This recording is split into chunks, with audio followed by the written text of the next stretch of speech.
Hello and welcome to Wild Owl TV. Now I thought I'd do a quick video about the equipment that I use here because I know that when I first started trying to film wildlife I was sort of trying things and not everything was working, and I've had a few years experience now with the gear that I've got, so I just thought I'd share with you what I use and what I think of it, because to be able to capture different types of wildlife you do need different equipment. And over the last 10 years I suppose really, I've built up my collection of things. Now I don't have a large budget because I'm only working part-time. I'm not in a position like many professionals that can just go out and spend whatever they need and get the very latest equipment. So I'm making do with what I've got. So this is by no means necessarily the best you can get, but it is, I'll be able to give you some pointers if you want to try and record wildlife in your garden. So what I'll start with is the piece of equipment I've had for probably the longest, which is this Nikon camera. Now this is a Nikon D5300, which is an old model now, and I've had this about 4 years. And the thing about digital SLR cameras like this one is, having had a £3,500 digital SLR years ago, it was a good camera. It was a Canon one on that occasion, but actually the quality you're going to get with your camera is going to be in the lenses. So I always say to people that ask me, what camera do I get? If you've got a limited budget, what I would say is get yourself a half decent camera and a very decent lens. And the bigger the glass on the lens, the more light you can get in, and then the faster the lens will be. So there's a huge collection of lenses on the market, all sorts to choose from.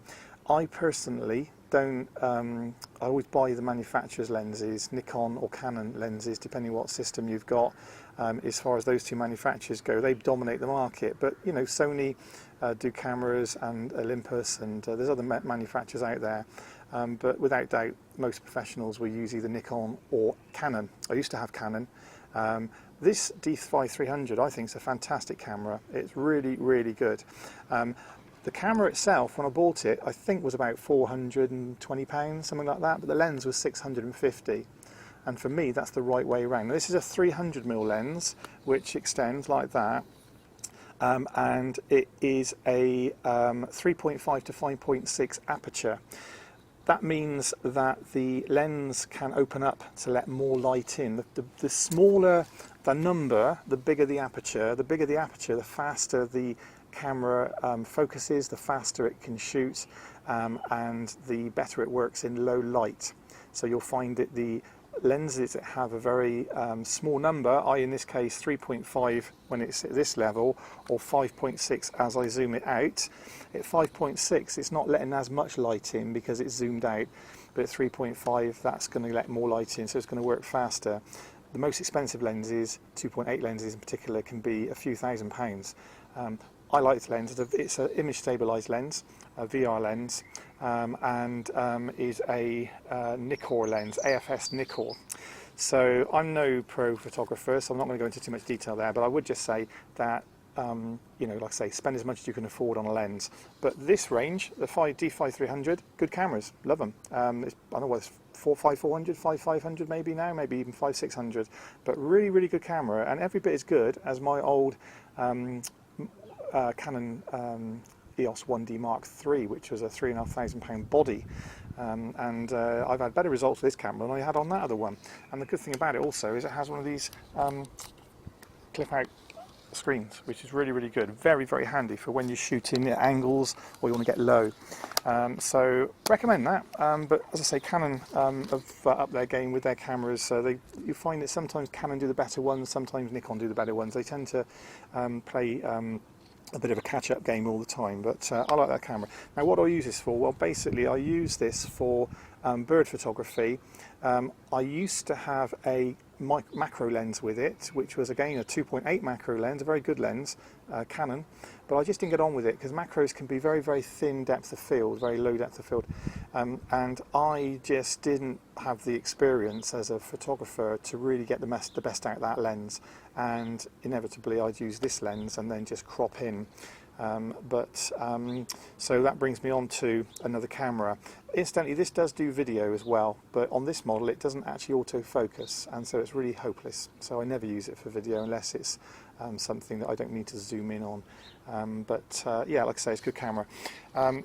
So that's the digital SLR. It's one option. So in the garden I use that, like I say, for bird photography and for just general good quality photography, because the image quality on that camera is excellent.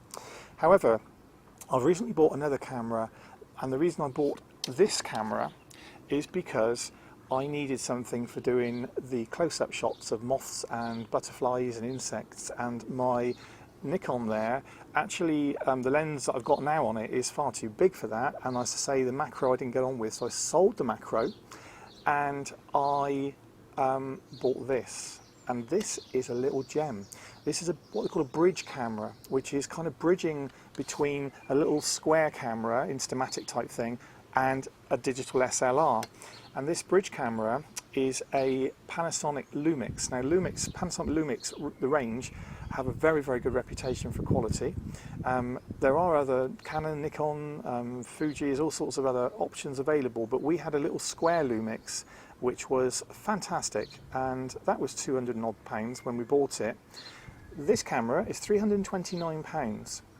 It has a 60 times optical zoom, which basically means that when I zoom in to something, I'll turn it on first, when I zoom into a subject, that's given me the equivalent of about 1200mm range. My other one's got 300mm, I just mentioned to you, this one here. So that's a 300mm lens, 1200mm. Now the glass on this lens is a better glass, and of course the electronics in this one, you know, are going to be better, and certainly the glass, the quality of the lens is going to be better. So you're going to get better results with the Nikon. However, for £329, this camera is fantastic. So for a very, very long range, it's very, very good. But I didn't buy it for that. I bought it for using it on macro, because it has a button on the back which allows you to press the button and it gives you autofocus macro and autofocus macro zoom, which I understand is a cropped version of the autofocus macro, but it is really, really, really useful for getting up close to butterflies and the moths and insects and things like that. So for close-up photography, I'm just focusing on this little camera here, and I'll just show you. That's how close I'm getting, and it's in focus. So you can get right up close. If you start to zoom in, as soon as you start to zoom in, then you're going to find that it will go out of focus. So you need to play around with it. But it's brilliant for short, for like I say, macro photography. Really, really good. And you've got all sorts of settings on the focal system. I will mention, I didn't say at the beginning, that the model number is a Panasonic DC. FZ82, that's F for Foxtrot, Z82, that's the model. But it's not all about that macro, because since I've got it, I've realised the slow motion on it, video slow motion, is fantastic. It's 100 frames per second, which is high definition slow motion. And it also has 4K video, which I haven't used yet. It's well, nearly 4 times better than HD 1080, so that's really, really good video. It has other features on it as well, all sorts of focal features. It's got a flash on it, obviously. Really, really, really good camera. What I also like about it is it has a viewfinder. There's two things I'd fault the camera with, though. One is that the viewfinder constantly goes out of focus, it moves, and that's a real nuisance. So when you put it up to your eye to actually look through, it's out of focus. You've got to keep changing it. I've stuck a little twig in there at the moment just to try to stop it moving. But you can switch between using the back screen and using the viewfinder with just a little button. Really, really easy to handle. Very, very, very well designed camera. And the other fault I'd say about this camera is this screen doesn't flip out like I'm used to with my Nikon. It doesn't have a flip out screen. That is really handy, and the Panasonic Lumix that I've got here doesn't have that. However, it is such a good camera that if they ever brought one out like an upgrade, I would definitely consider getting one if it had other improvements, because it is only £329 with £30 cashback, and I'm just about to claim my cashback today. If you are looking, if you've got a budget of about £300 and you want a camera for photographing birds and butterflies and wildlife and flowers and landscapes, and that's all you want to spend, I'll tell you what, get one of these. It is absolutely superb. I spent a lot of time researching this camera before I bought it, and probably the best facility I think it has is this macro facility, because surprisingly enough, a lot of these bridge cameras don't actually come in very close. The lenses aren't wide angle, so you'll be noticing photographs on my site, the bumblebee on the bluebell recently, that's all being taken with this camera. I love it, really, really good, and it's very light. And I've actually got a little wrist strap I put on, and I'll just clip that into my wrist strap, so brilliant. Recommend that one. Don't forget, of course, that if you've got a mobile phone, modern mobile phones do have really, really good cameras on them. This is an iPhone 6S, and up until recently, until I got that Panasonic, I was using this one for my slow motion video. And the iPhone 6S and 7 and 8 and even 6 have got slow motion. As the phones get newer, of course, that improves, and this phone is just over 2 years old now. So I tend to use this phone for a little bit of slow motion, but as I say, now I've got that Panasonic, I'm hardly using this, but it does have facilities that are useful, and it's always worth using your phone if you've got nothing else to use. And the iPhones are very, very good, but there's other cameras now, the Samsungs and that, have got really, really good cameras. So that's something to bear in mind. But the only problem with these things, they're not easy to handle, and what I found is when I'm using this phone, I accidentally press a side button and then I'd stop the filming, it was really difficult. And that again is what's so good about this Panasonic. It's really easy to handle, and you know, you've got it right there, and you've got your thing, you've got your screen on the back as well. So whatever you're doing with it, I find it really, really good, and it's light enough that you can stick it on a long tripod, like a monopod, and point it into places. So as I say, keep going back to that. I'll use it a lot now. Now, this was another camera that I bought, and you'll notice I'm just about to post some underwater video, and this is the only camera that I've got that will film underwater, because it has a waterproof fitting. The O-ring on the back here stops the water getting into the electronics. I had two O-rings. When one of them broke, Panasonic wanted £18 for a pair. So this is going in the bin when I end up not being able to use it properly, because this is called an action cam. It was £140. It's a Panasonic HX-A1M, available in orange like that, or black. I bought an orange one so I don't lose it. And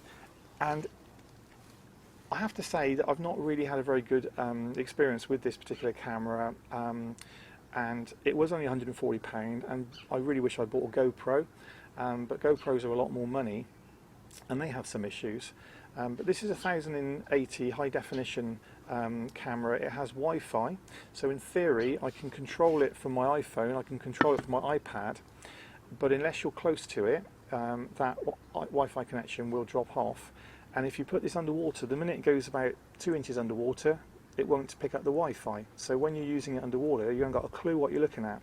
So my new video with sticklebacks, I can't see what I'm looking at. So if I'm seeing stuff when I'm looking at the video afterwards, and in fact I'd have stayed on those little creatures, but I don't see them. So that's, I think, pretty hopeless. The other thing about this camera, the battery life isn't brilliant on it, and it has got wet a few times where the seal has failed, but I've found that really it's a camera I can use for specific purposes, and most of all really is in the pond and putting it underwater and just slowly trailing around in the pond, and it does do quite a good job. It needs to have lots of light, because it doesn't work very well in low light, but then it is only a very small lens, but it's a very wide angle lens, so once again it can focus about there and will pick up quite a wide angle. So I like this for kind of real sort of fly on a wall type films, and when I'm feeding the ducks sometimes I'll put this right in their faces, and it's very useful for sticking in places and getting a wide angle, but it is limited as well. It does do slow motion, but not particularly good, and it also takes photographs. But the image quality, well, to be fair, is actually quite good. But like I say, I'm not mad on it, and if I find I'm going to get rid of it, I will get a hammer to it, because I've been times I just really hate the damn thing. Anyway, nothing personal, Panasonic, because they do a good Lumix camera. Which finally brings me on to my last camera. Oh no, last but one, because you're actually watching me through another camera, which I'm going to have to do a clever switch in a second. This is an unbelievably fantastic bit of kit. Now, you would know about trail cams, and if you ever watch some of the BBC programmes, they're up in the mountains doing snow leopards, and in the jungles of India filming tigers, and very often some of these creatures may not be tracked for weeks and months because they're very elusive. So what they do is they strap these cameras onto trees, and they'll basically, there's a strap goes around the back, goes around a tree, and it sits there, and it will trigger. This is what we call a trail cam for trails, and the best manufacturer in my view for these is Bushnell.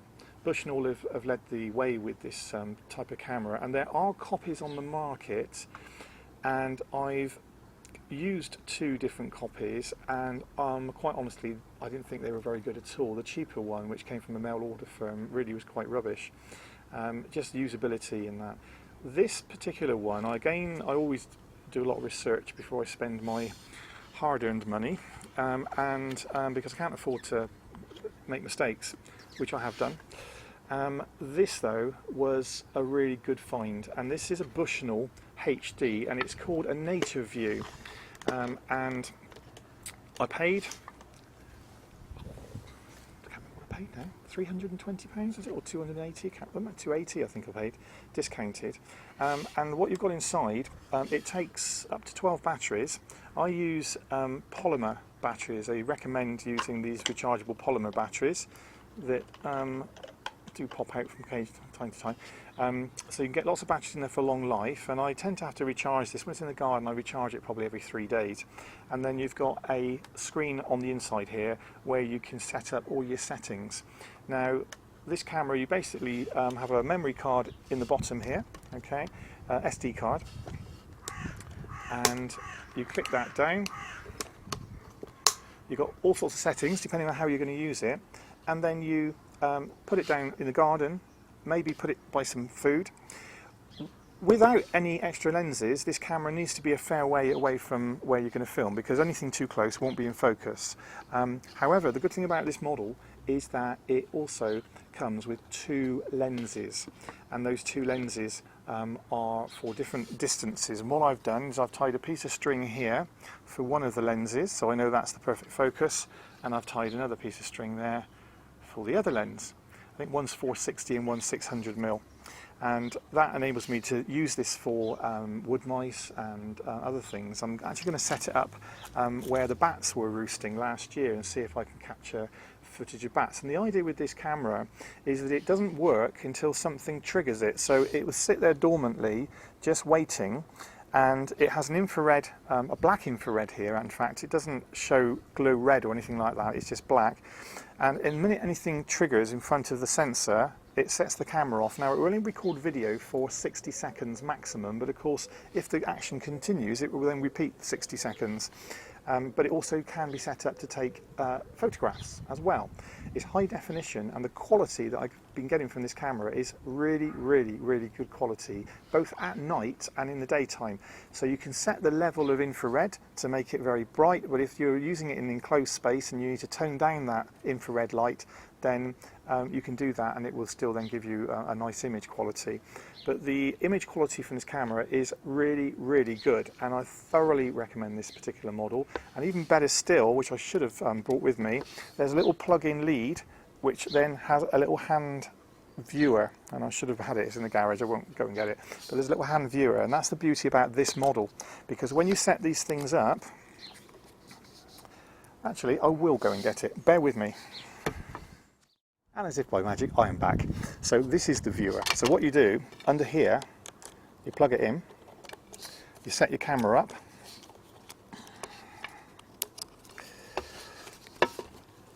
little tripods, where are you? There you go. So you set your camera up, and what you can do then is turn on the viewer, click a little button, and you can then see on here what the camera's looking at, and which means you can adjust the camera and make sure that you're going to get a good view. Because the problem with a lot of these trail cams is you cannot view what the camera's seeing, and more often than not you'll have it pointing somewhere, and then you'll find it's just slightly out of shot, or maybe a bit tilted, whatever. So this is really good, and this is what makes this particular camera so good. It's a Bushnell Nature View. The model is a 119740. Thoroughly recommend this one. Now I mentioned that there's one more camera, which is the one you're looking at, but actually I'm losing track of how many cameras I bought, because of course the other thing I use is CCTV. Now, some years ago I had a van that was broken into out the front, which is unusual for where I live. It's actually a very good area here, but it was broken into, or attempted to.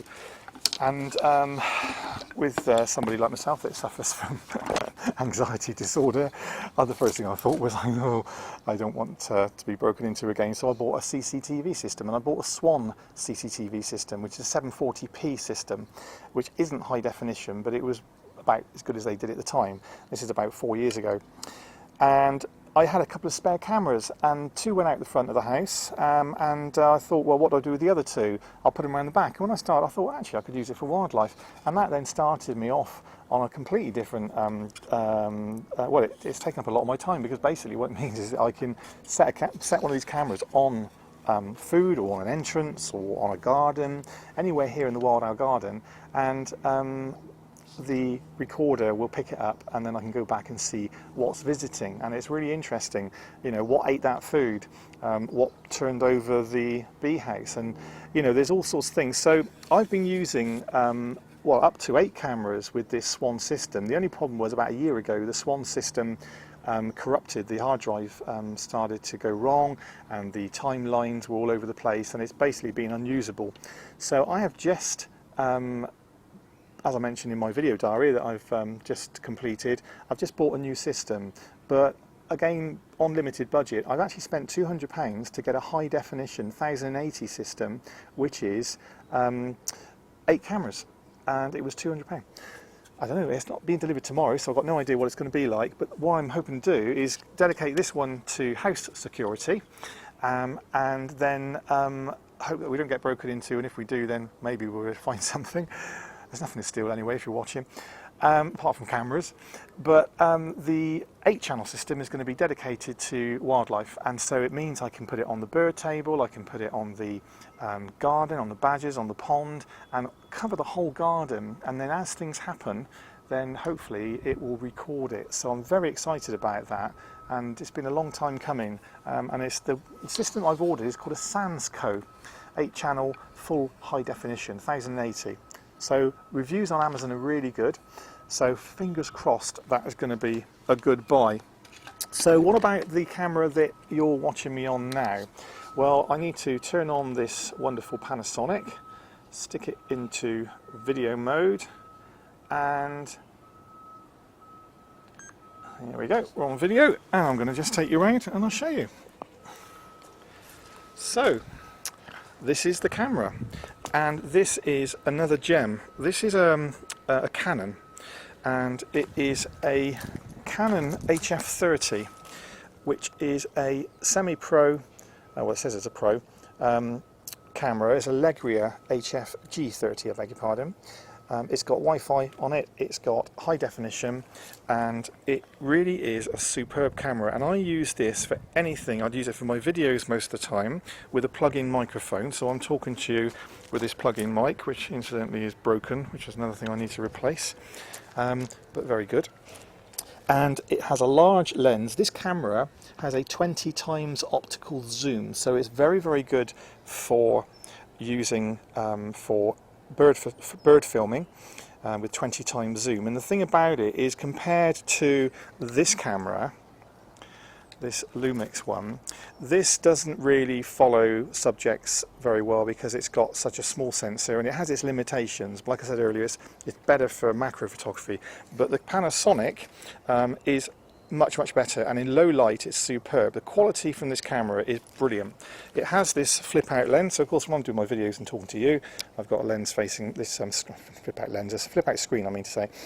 So I've got the screen facing me so that I can see what I'm doing, and it's really easy to handle. It takes 2 SD cards and was about just under £1,000, but it's every bit as good as a £3,500 camera that I used to have. I used to have a couple of £3,500 cameras, and then I bought a Volkswagen van, a T5.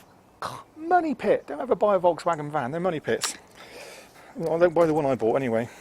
So I had to sell all my gear. So I bought it all over again after a couple of years, and I'm very pleased. So this is brilliant. I really love this camera, and it's got cinema mode, auto mode, it's got everything on it. So that's the other camera that I use, and that's the one you're watching at now. You might actually notice a difference in the quality of the filming, because of course the other thing about these different cameras, although they have different uses in the garden, some of them are better quality than others, and this one here that I'm using here is the best quality camera by far for video quality, and they're all high definition cameras, but they all vary in their price, and they vary in the size of the lens and the electronics and what have you.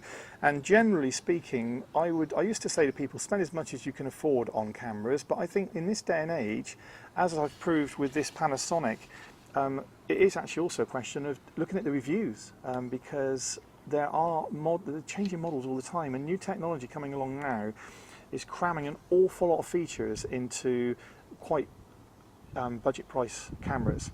And those cameras that are still on the market and maybe are 3 years old, they would have been really good in their day, but actually the newer kit coming through could potentially trump it in terms of performance and new technologies.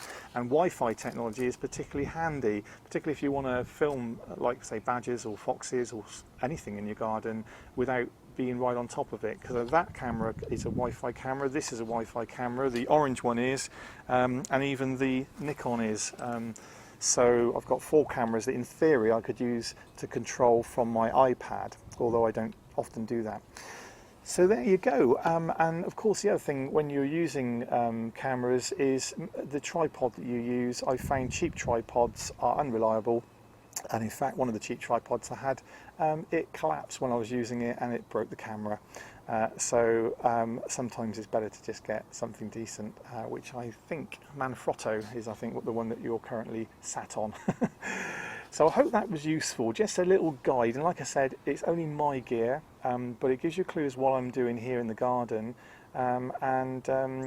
you know, I'm certainly no photographer. I ask advice from people that I know, so I'm not really up on these things. I know what I've got and what works well for different things, but it points you in the right direction if you didn't know any better. So I hope that's helpful for you.